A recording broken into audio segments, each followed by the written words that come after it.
Hello students, how are you. Last class में हम लोग चर्चा कर रहे थे पाठ 2 और सुनो ग, जो कि हम लोग पढ़ चुके थे।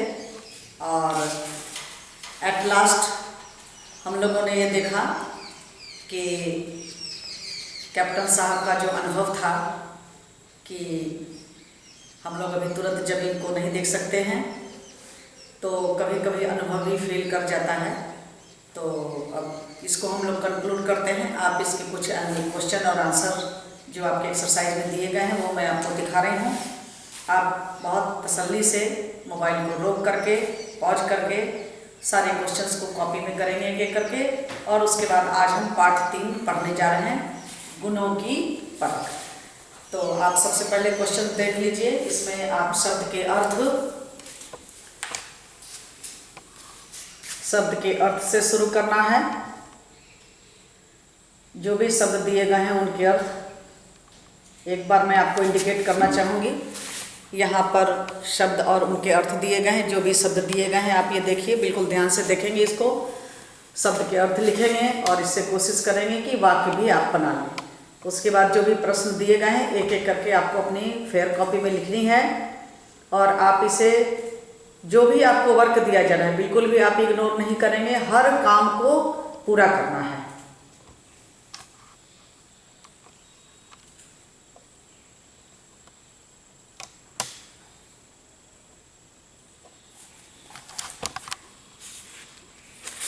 इसका अगला भी आप देख लीजिए, क्या प्रश्न दिए गए हैं आपके लिए। इसको भी आप अच्छी तरह से लिखेंगे कॉपी में, 1 बाय 1।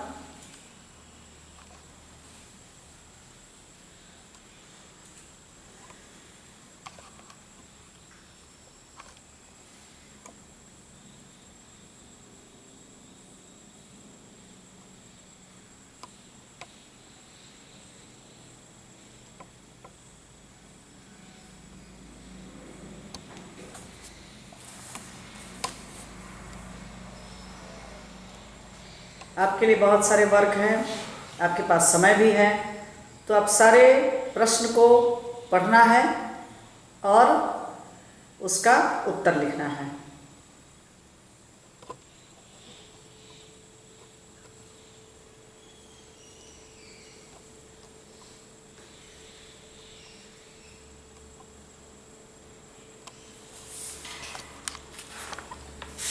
चलिए अब हम लोग पाठ 3 गुणों की परख।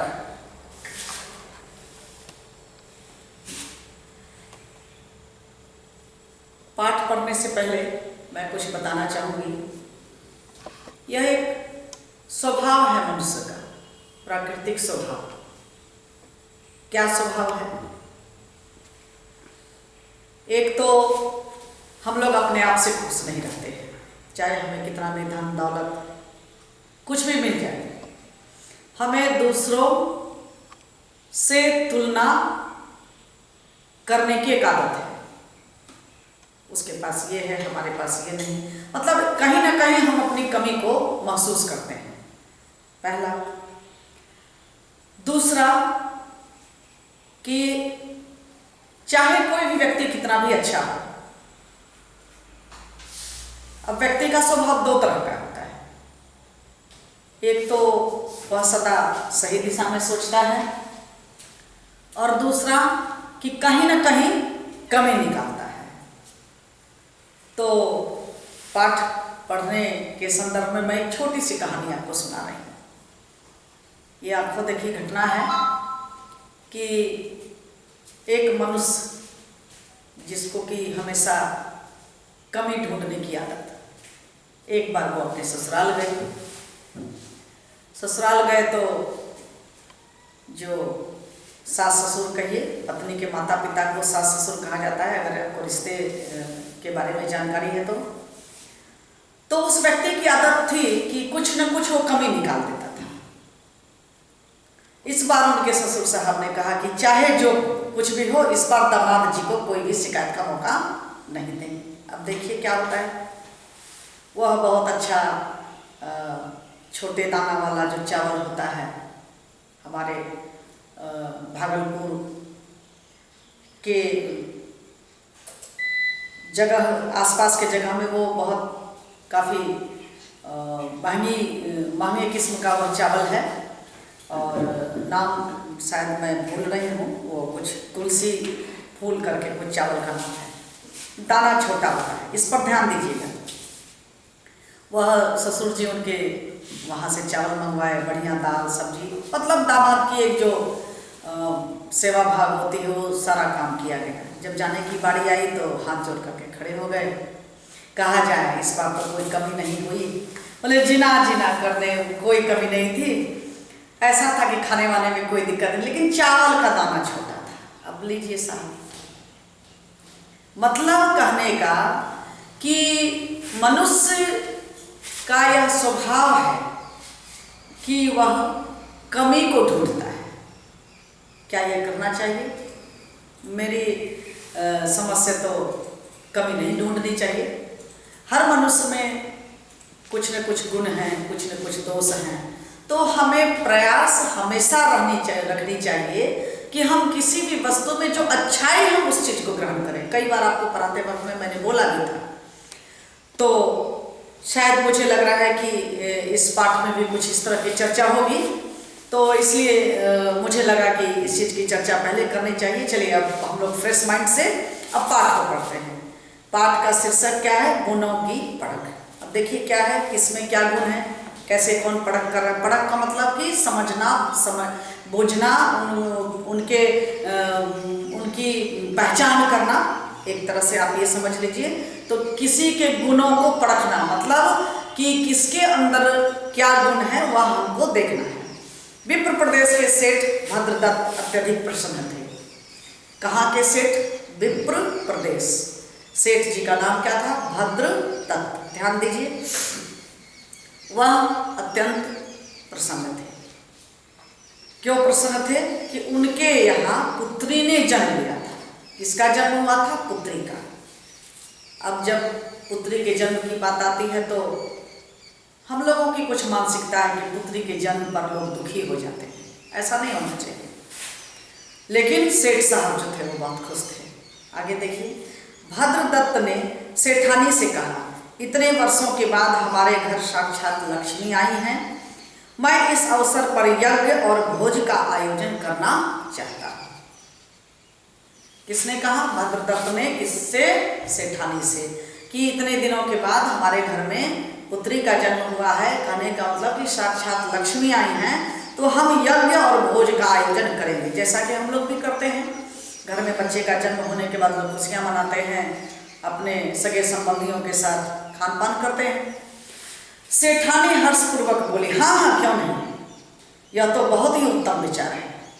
अगले सप्ताह पूर्णिमा है, उस दिन यज्ञ व भोज करना ठीक रहेगा। पूर्णिमा के दिन लोग अक्सर पूजा पाठ करते हैं।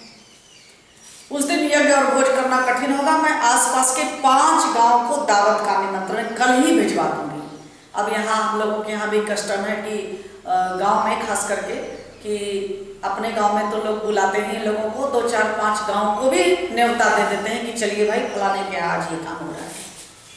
यज्ञ के लिए सभी गांव के पुजारियों को भी बुला लूँगी, और उनका कहना था कि हम कल ही न्योता भिजवा देते हैं और वहाँ के पुजारियों को भी यज्ञ करने के लिए हम निमंत्रण दे देते हैं। उत्सव का दिन तय होते ही जोर शोर से तैयारियां होने लगी, क्योंकि भाई इतने लोगों को आना था, उनका खान पान यज्ञ तमाम काम रहता है, आप जानते ही हैं। पूर्णिमा के दिन 5 गांव के लोग जमा हो गए। कितने गांव के लोग जमा हो गए? 5 गांव के लोग। अब कम से कम अगर एक मिनिमम हम समझ रहे हैं कि 500 से 1000 तो घर रहता ही है गाँव में। अगर एक घर से एक व्यक्ति भी आता है तो आप ये मान लीजिए कि एक गांव से कम 500 से 700 लोग आए होंगे। तो आप सोच लीजिए 5 गांव से कितने लोग आए होंगे। हर गांव का एक पुजारी भी यज्ञ के लिए आया था। यज्ञ समाप्त होने के बाद सेठ भद्रदत्त एक पुजारी के निकट गए। किसके पास गए? जिस सेठ जी, पुजारी के पास, और धीमे स्वर में कहा, हे ब्राह्मण देव, आपके साथी तो बहुत विद्वान जान करते हैं, आज यज्ञ से मन प्रसन्न हो गया। यज्ञ से किसका मन प्रसन्न हो गया? सेठ जी का। और कैसे प्रसन्न हुआ? तो यज्ञ में जो भी पुजारी ने पूजा पाठ अच्छी तरह से किया, इसके चलते उनका मन बहुत अत्यधिक प्रसन्न हुआ। इतना शुद्ध और मधुर मंत्र पाठ मैंने कभी नहीं सुना। मंत्र का उच्चारण जो है हमें बिल्कुल शुद्ध और सही से करना चाहिए। पुजारी ने एक पल सोचा, फिर भौं चढ़ाते हुए कहा, सेठ जी आप गलत समझ रहे हैं, ये नीरे मूर्ख हैं। अब देखिए, एक तो पंडित ब्राह्मण विद्वान और अपने आप को कह रहे हैं कि ये मूर्ख हैं। अब दोनों में तालमेल कैसे होगा देखिए। बस 2-4 मंत्र पढ़कर सबकी आंखों में धूल झोंकते हैं। अब देखिए यहाँ पंडित की निंदा हो रही है कि 2-4 मंत्र पढ़ लेते हैं और वो सबकी आंखों में धूल झोंकते हैं। अगर आपको कोई भी मंत्र आता है तो आप भी शुद्ध से उच्चारण करें और आप पंडित जी को भी जज कीजिए कि संस्कृत का उच्चारण सही से किया जा रहा है कि नहीं हो तो 1-2 मंत्र हम नेक्स्ट क्लास में आपको बताएंगे। आपको शुद्धि मंत्र पता है?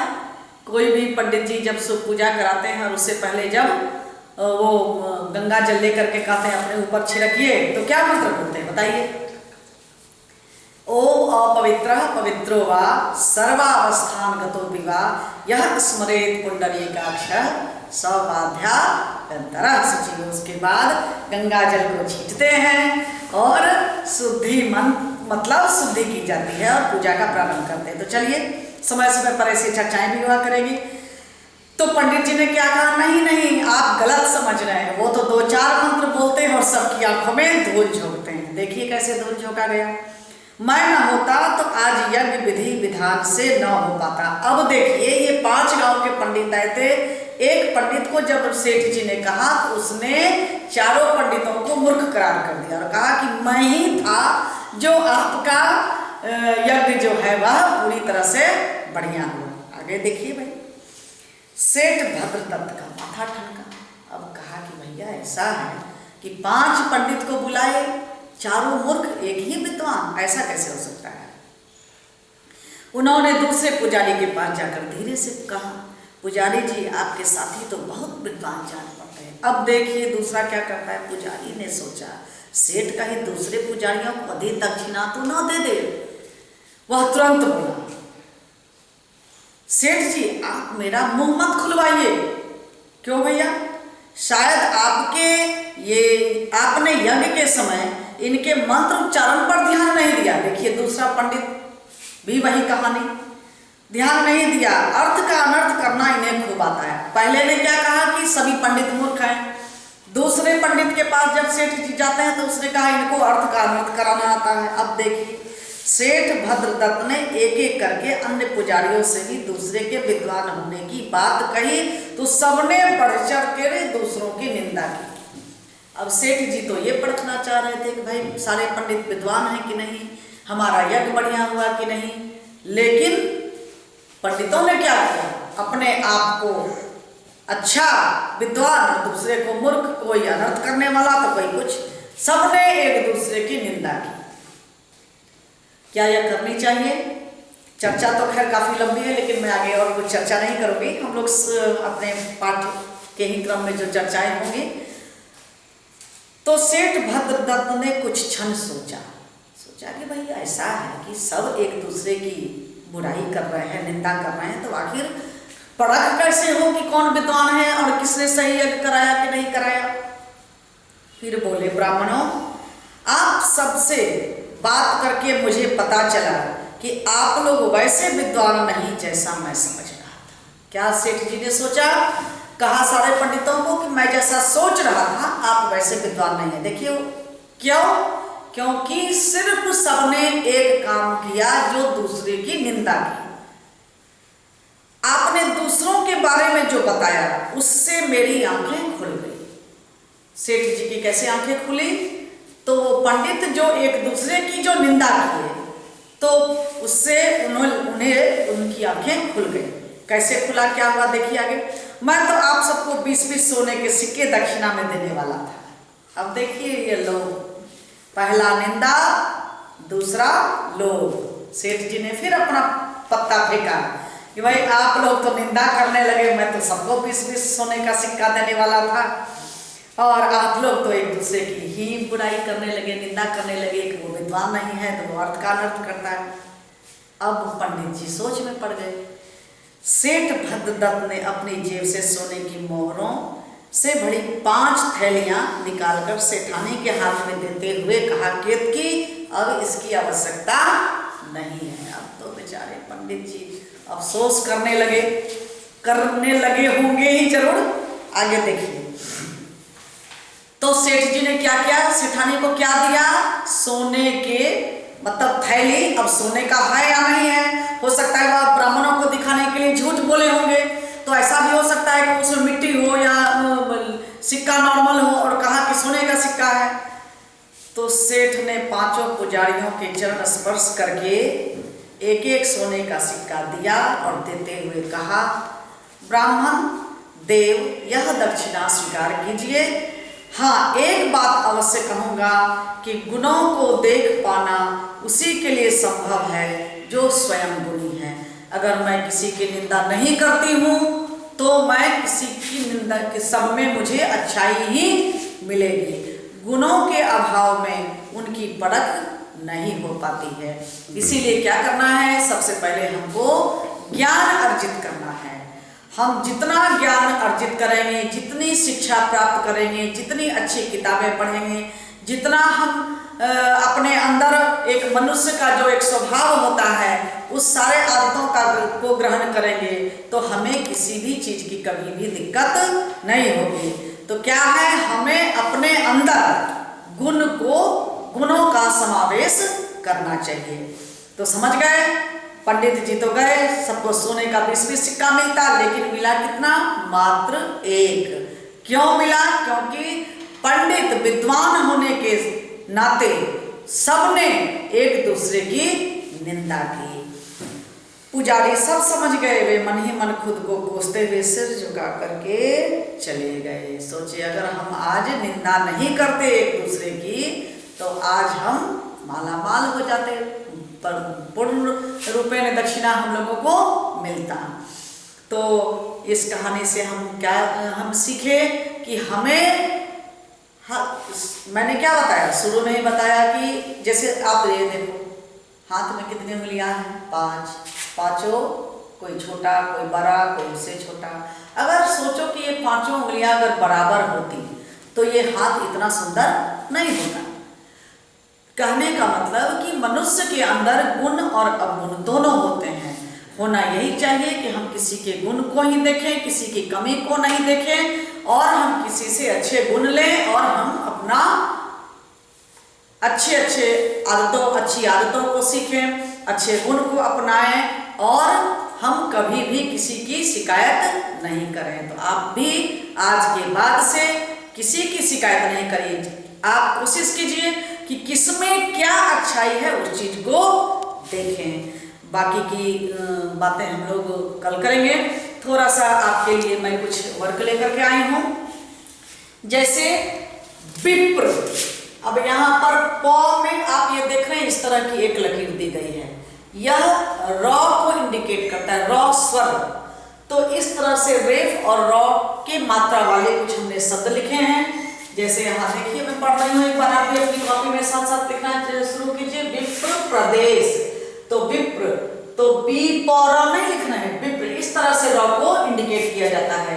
प्रसन्न, यहाँ पर बरसों, हर्ष पूर्वक, सब में र की मात्रा है, लेकिन र इस तरह से नहीं लिखते हैं, इसके लिए या देते हैं या हम शब्द के व्यंजन के नीचे इस तरह से लिखते हैं। समझ में आ रही बातें? चलिए, तो शब्दों को एक बार हम लोग दोहरा लें। हर्षपूर्वक, पूर्णिमा, भद्रदत्त, मूर्ख, ब्राह्मणों, स्पर्श, अनर्थ, शर्मिंदा, शर्म और गर्व, इस तरह के कुछ शब्द आप अपने से भी ढूंढ के लिख सकते हैं। अब मैं आपके लिए हिंदी, मैथ और साइंस तो हम लोग पढ़ ही रहे हैं, आज से मैं थोड़ा सा वर्क आज आपके लिए लेके आई हूँ। हम लोग स्टार्ट करेंगे इंग्लिश, और मैं फर्स्ट डे आपको कुछ वर्क दे रही हूँ जो आप घर में करेंगे, और वो कुछ राइटिंग वर्क है, और मैं 1-2 वर्कशीट लेके आई हूँ आपके लिए। तो आप आज से हम लोग इंग्लिश की भी शुरुआत करेंगे। तो पहला काम हम कर रहे हैं कि कैपिटल लेटर और स्मॉल लेटर की एक बार आप प्रैक्टिस कर लेंगे, जो आपको पता है, मैं सिर्फ दिखा रही हूँ कैसे कर्सिव राइटिंग में लिखेंगे। और 1 page writing, a collection of words.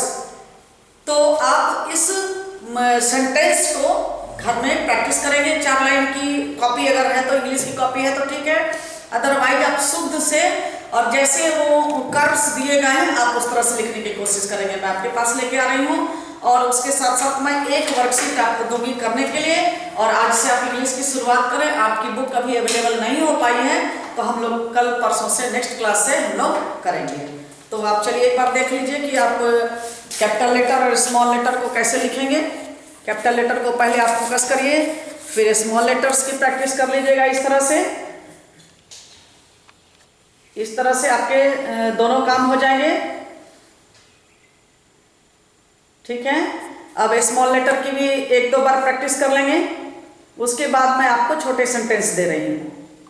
तो एक तो आपको इंग्लिश राइटिंग का काम आज से शुरू कर दीजिए आप, ठीक है। अब आपका ये तो हो गया बेसिक्स, पहले थर्ड क्लास में आपने पढ़ा है। आज मैं एक पेज दे रही हूँ, इसका आपको लिखना है।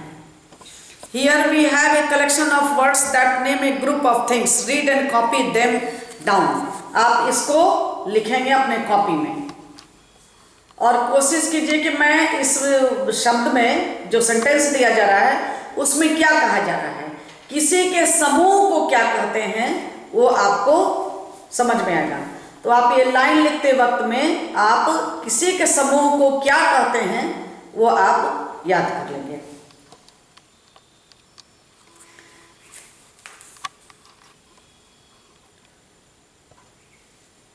जैसे खिलाड़ियों के ग्रुप को क्या कहते हैं, team, a team of players. Birds, a flock of birds. Galaxy of star, तारों का जो समूह है उसको क्या कहते हैं, गैलेक्सी ऑफ स्टार्स। तो इस तरह से आप इन सारे वर्ड्स को कंप्लीट करेंगे कॉपी में। एक मैं आपको और वर्कशीट दे रही हूँ, इसमें काइंड ऑफ सेंटेंसेस है। आज ये आपका इंग्लिश का पहला काम है, कॉपी निकालनी है और साथ साथ बहुत तसल्ली से काम करना है ताकि आपके कुछ पुराने जो आप भूल रहे होंगे वो याद हो जाए। और फिर साथ साथ हम इंग्लिश का क्लास शुरू कर रहे हैं,